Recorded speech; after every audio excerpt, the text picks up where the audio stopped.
wondering always, what is this Maharaj? What means Maharaj? And technically, Maharaj means king. Technically, Maharaj means ruler. And of course, Shastras, they give this translation that ruler of the senses or controller of the senses, controller of the mind, and so on. But I was very amazed how in the airport in Kolkata, when Guru Maharaj asked Hari Narayan to help this Harinam round, and then those so-called local authorities, they intervened and they forbade Hari Narayana to sing, to chant. And Hari Narayana, like a kid, very fastly, he just ran to Guru Maharaj. He continued, but still he ran like a kid, also to his father. And it was very interesting for me to see how Guru Maharaj will deal with that situation, because it's not an easy situation, especially in the context that this police officer, he took the boarding pass of or at least he wanted to take the boarding pass of Hari Narayan. And I was thinking, this may be some trouble here. But then Guru Maharaj started to preach, and started to preach very, very boldly. And at the same time he was preaching boldly, but at the same time he was very, very kind to those people. And practically in 3 minutes the whole situation was solved. And all the people who, in the beginning, some Indians were there who had a kind of like a little bit envious attitude, they immediately changed. And immediately in my mind came this idea that this is what means Maharaj. Maharaj is one who is able to rule, is one who is able to pacify, is one who is able to organize things in the best way. And that's how this answer to the question what is the meaning of Maharaj came to me by this practical example. And Srila Prabhupada also said sometimes that a preacher, he should be like a British soldier and like a Bengali mother. You have to have a heart of a Bengali mother. And that's exactly what I saw right there on the spot. Guru Maharaj was very, very bold, and at the same time he was very, very soft and very kind to those people, and they felt the vibration that he doesn't have envy. And this was a very, very good lesson for all of us, because sometimes we can use Shastras or we can use preaching just as a club, to beat people. And even from the philosophical point of view, people may agree that yes, you are right, but usually people's reaction is that yes, you are right, but I don't want to take part in your movement, or I don't want to be with you. But we saw practically how people were charmed by kindness, and they agreed. Of course, they had their flights and they had to go here and there, but otherwise, preaching in the mode of goodness or preaching on the transcendental level is that people remain inspired, and their faith become deepened by the contact with the devotees. And also another second thought that came to my mind after that encounter was that I heard many years back from Guru Maharaj that the preacher, he is a combination of a Brahmana and a Kshatriya. He said this is the best combination for a preacher, because if you are Brahminical, you are just studying, you are just in your books, but for preaching you have to develop things. And if you are just a very, very good organizer, but you don't go deep into Krishna consciousness, you don't go deep into the Shastras, then also it sometimes can be perceived like a corporate thing. But again, Guru Maharaj showed the example of what means to be a Brahmana, who, like Bhaktisiddhanta Saraswati said, that who is a Brahmana? A Brahmana means a person who doesn't have envy in his heart. He has only love. And in this book, Brahmana and Vaishnava, Bhaktisiddhanta Saraswati is describing that either in your heart you have love or you have envy. You cannot have both. So we have to choose in our life. And I was very, very happy to see practically how Guru Maharaj manifested this quality right on the spot, and in a very difficult situation, because usually our true qualities come and manifest in difficult situations. You can very nicely talk, you can very nicely give some presentations, but when Krishna is putting you in a difficult situation, then you immediately can see what you are made from. And actually that Prabhupada said a story about one person who knew many languages, and nobody knew what is his original language. And one Brahmana said, I'll tell you today evening, I'll tell you exactly what is his nationality, what is his language. And he just went from the back in the night to that person and gave him a slap. And the person turned around and said some dirty words in his own language. And then the Brahmana said, that's your own language. So in the same way, when we are put in difficult situations, then immediately what's inside of us is coming to the external. And I was very, very impressed to see how the love and compassion of Guru Maharaj, and also his conviction in Krishna consciousness came about in that difficult situation. And that's exactly what Skanda Purana is saying. He's giving a very beautiful example that if you take just a usual piece of wood and you're, what is it in English, when you're trying to make the paste, you're grinding it, then no flavor is coming. But if you are taking a piece of sandalwood and you are grinding it, immediately you get the sandal flavor.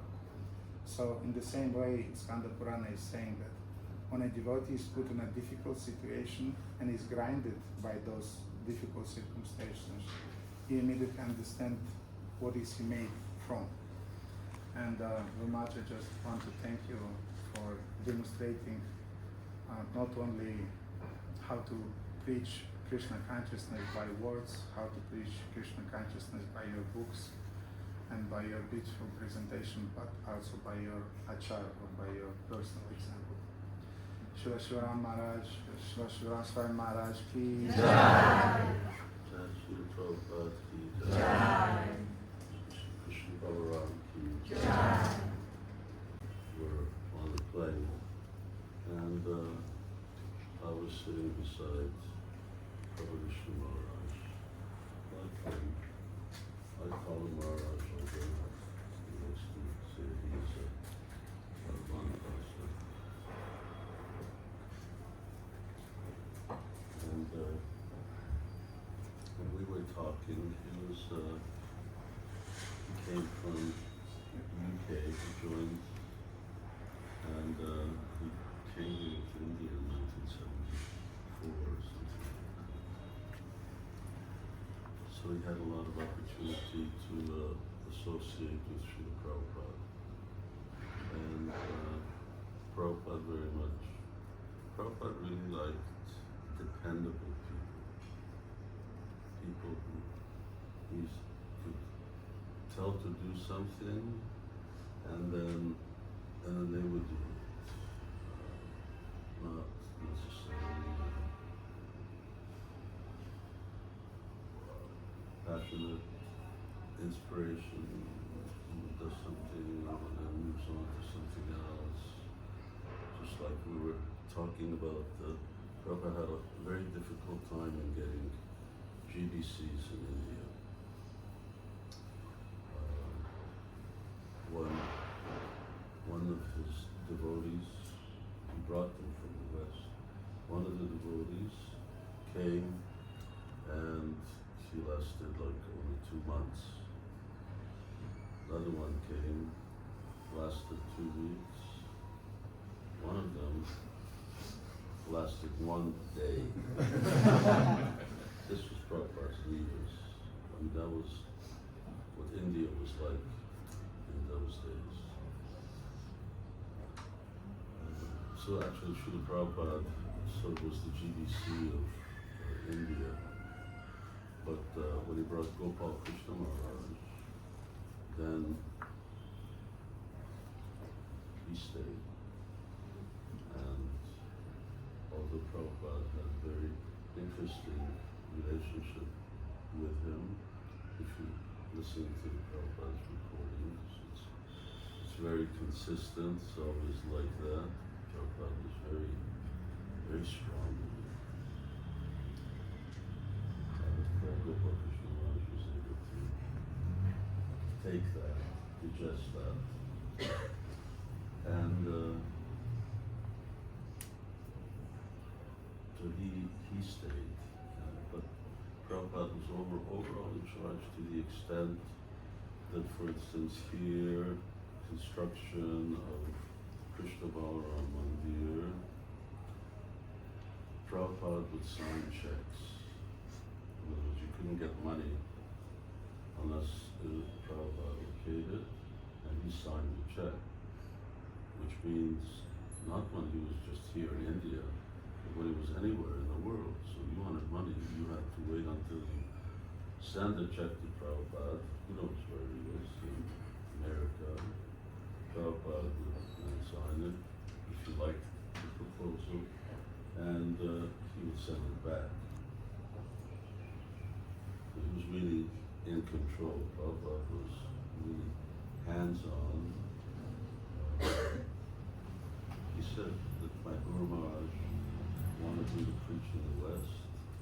Now I've done that, so now my mission is to preach in India. Prabhupada was specifically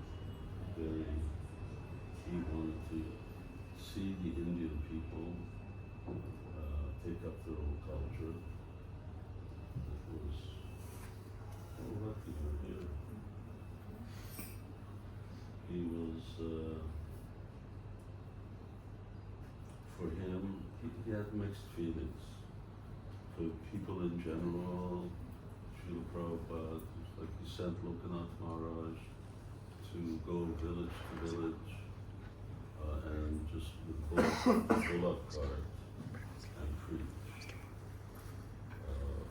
Prabhupada did that himself. When Prabhupada was living in Jhansi, he would just go. He would go out to local villages, he would do Harinam, he would give lecture, and of course people receive him as a saint, and then he would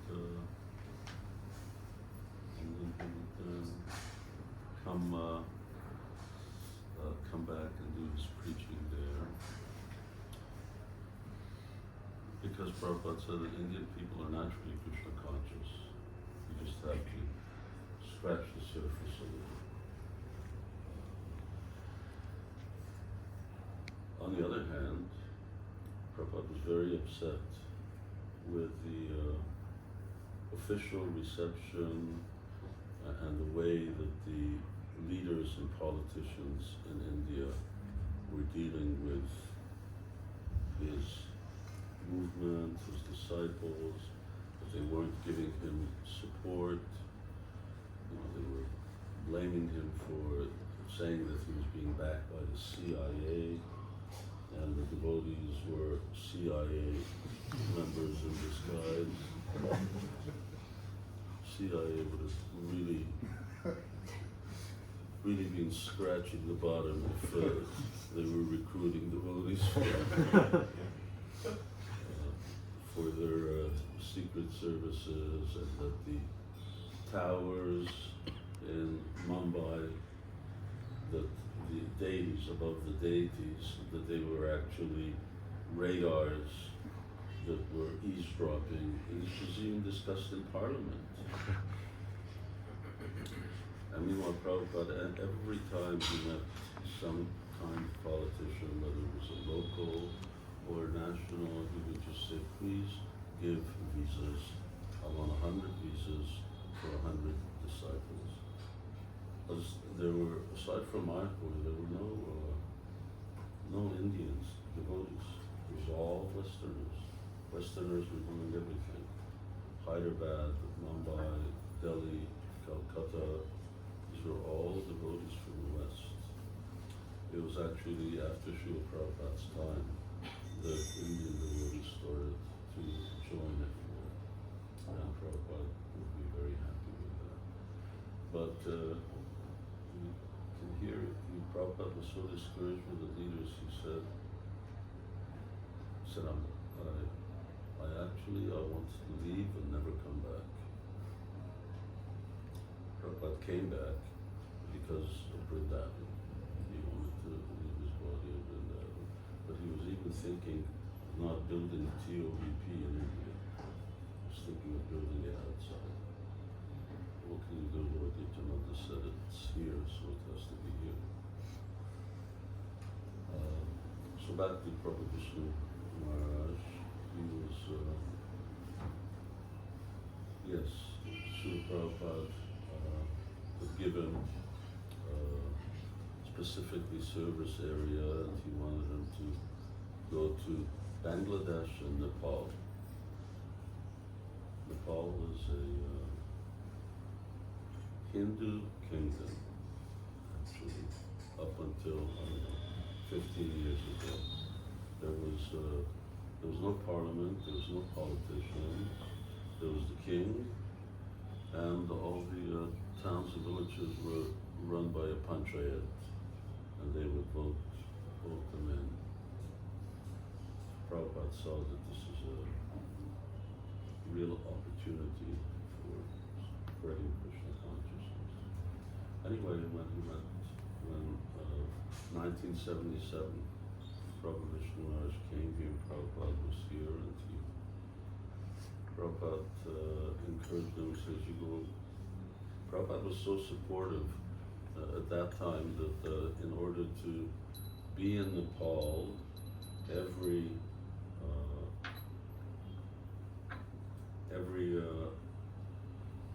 adult, every man, they would have to spend $100 a month. Otherwise they couldn't stay, which was quite a lot of money at the time. So Prabhupada Vishnu told Prabhupada, I'll go to Nepal, but first I gotta go collect to have money, because there's 6 of us preaching there. So Prabhupada said, forget, don't go anywhere, you just go there. He says, I will give you the money. So every month, and this went on for decades, but every month from Prabhupada's Dakshina, $600 a month went into the Nepalese bank account. Prabhupada really wanted that preaching, but anyway, he said, you go there, and with the courage of an Englishman and the heart of a Bengali mother, which was sort of a quote from a poet, from a Bengali poet. Courage of an Englishman, Indian people very much appreciate it, how brave. You have to understand this country, I don't know how many people there were when Brits first came here, but there was like, a handful of Englishmen, and they ruled this little country of hundreds of millions of people. So they're considered very brave, and the best mothers are considered the Bengali mothers, the softest heart of the Bengali mother. That's a good combination for preaching, which is sort of Kshatriya and Bengali mother. I guess if she's a Brahmini, then it's a Brahmini. So we should have also that attitude, and be that type of real, reliable person. For instance, one devotee, Srila Prabhupada, very much liked and very much depended on. We're going to leave in 10 minutes so that everybody can get to lunch. Is Tamal Krishna Maharaj. And it's not a secret, but he was also known as Turmoil Krishna. Turmoil means someone who's causing trouble. So he was very, it was sort of his nature, his karma, that controversial things would happen around him, and sometimes devotees, would complain. But Prabhupada would say, that may be, but whatever I tell him to do, he will do. And of course, so much so that, in the last year, he was Srila Prabhupada's personal secretary, and not only did he do everything, but when Prabhupada would ask, now what should we do? And he said, Prabhupada, I think we should do this. So usually Prabhupada would say, oh, we'll do that. He had such full faith in Prabhupada's, he put his health and communication and the rest of it. Because he had so much faith, he knew that this person will never let me down.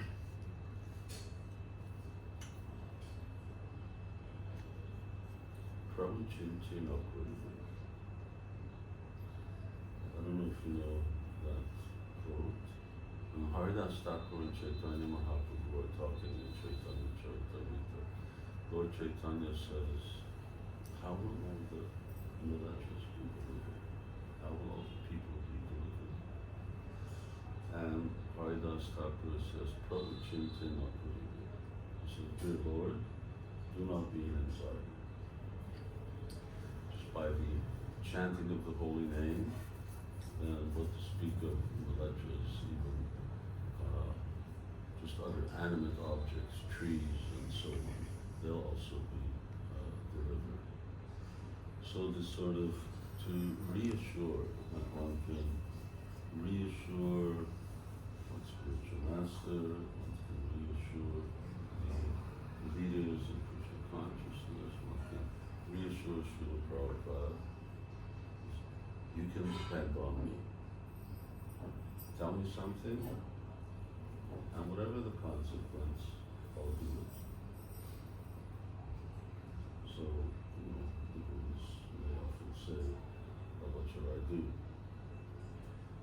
But they don't necessarily realize that question is more than just a few words, more than just what the person in the outside world would say. It's it's asking Krishna what he wants you to do. Now, if Krishna tells you what he wants you to do, and you don't do it, what was the point? Then better you didn't even ask. So Prabhu Chintinokuri. So this, we should try to be very reliable people who, when you say, now you have some service for me, what should I do? And that's sort of how we, now I'm talking about our generation, when we joined Krishna consciousness, is, Prabhupada said, when we asked Prabhupada, what should we do? He said, just give me your life. And take responsibility for spreading Lord Chaitanya's mission and relieving Chaitanya Mahaprabhu's anxiety. That becomes our real duty. That we're willing to do that. All right, what is it going to take? Well, whatever it takes. Sleep on the floor, and you cannot imagine or understand how difficult it was. Just like here, they're building this Krishna Balaram Mandir, they bags of cement and sand and stone. That's how you mix cement, get concrete. Devotees would have to sleep on those at night, outside, to make sure that no thieves came, because they would come and steal it. So with the mosquitoes, with the heat, with the everything else, what to speak of snakes, this was like no man's land. Nobody was out here. And Srila Prabhupada very much appreciated. There were devotees who didn't just come and go just because they didn't know how to relate to Indian people. They couldn't deal with the letter and the austerity. So being reliable, dependable, that's as Srila Prabhupada once said, one of Bhaktisiddhanta Saraswati Thakur's appearance or disappearance. It's not an issue of flowers or just offering. You can't relinquish or you can't be free of your obligation. So, Om Jnana Timirandasya Jnanam Jnana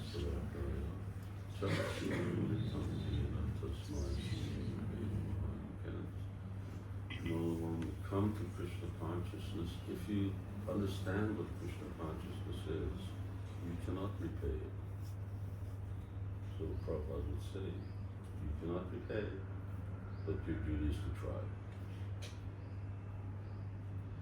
And that becomes our real qualification by which Chaitanya Mahaprabhu and our disciplic succession really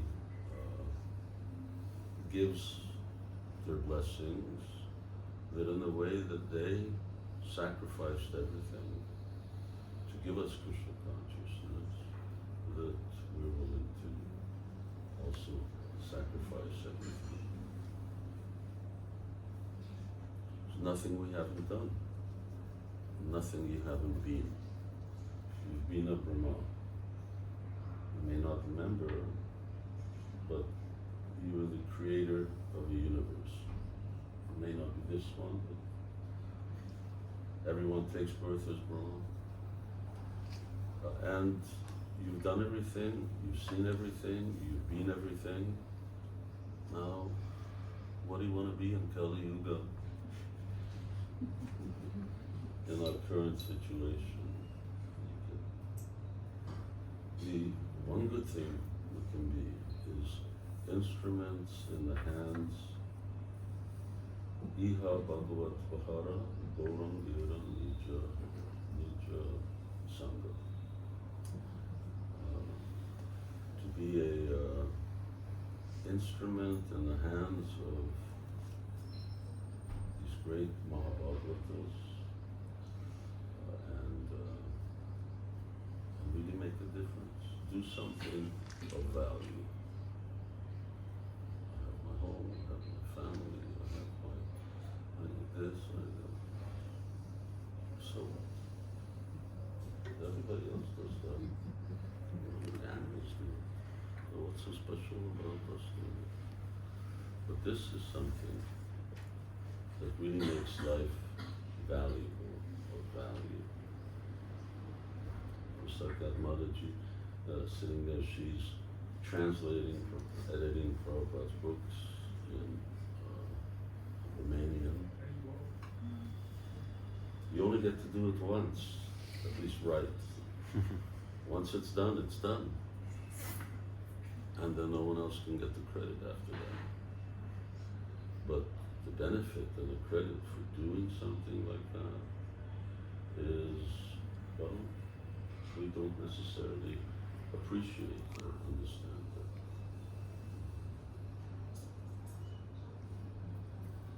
You have to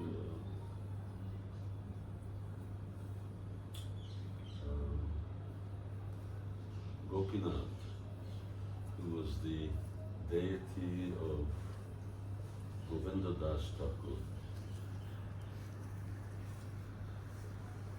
Anyway, he had a son. And when Govinda Das had his son, then his attention was sort of divided between the deity and the son. So natural. But then the son got fever and he died. And these are great devotees, eternal associates. So yeah, it's babies talking with babies. Why did you make my son die? He says, I didn't like to share. He said, I want it all. Okay. So, but who's gonna do kenda when I pass away? Of course. Anyway, it's a tradition. Vaishnavas don't do kenda, but still, what to speak of these eternal liberated souls. So still they, alright, then Devi said, I'll do it. He says, you'll do it. So every year they have a ceremony there. It's in a place called Agarthi, which is, go back to the road that leads to Calcutta, but it's further away, a little further away. And I've been there. So every year Gopinath, he performs Brahmins, and through the Brahmins he performs the Kinda ceremony, as he promised. And just to prove that he does it, he changes colors as if he was actually taking on the karma, the sinful reaction. When the sinful reaction comes, then color changes. So the baby's body changes.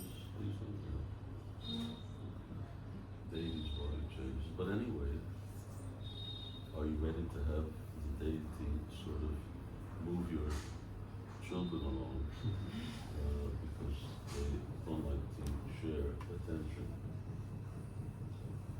You know, in the Bible, God tells Moses, I'm a jealous God. I mean, he's not really jealous, but so, yeah, you have to being dependable, being willing to whatever Krishna wants.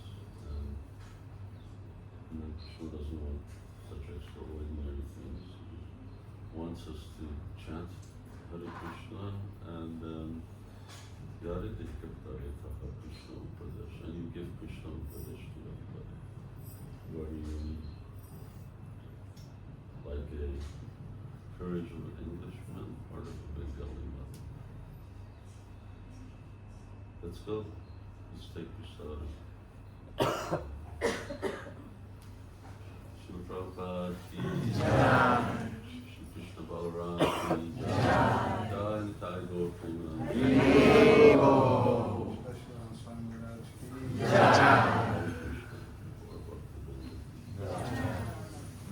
So, yeah, everyone make their way. I don't know where the place is.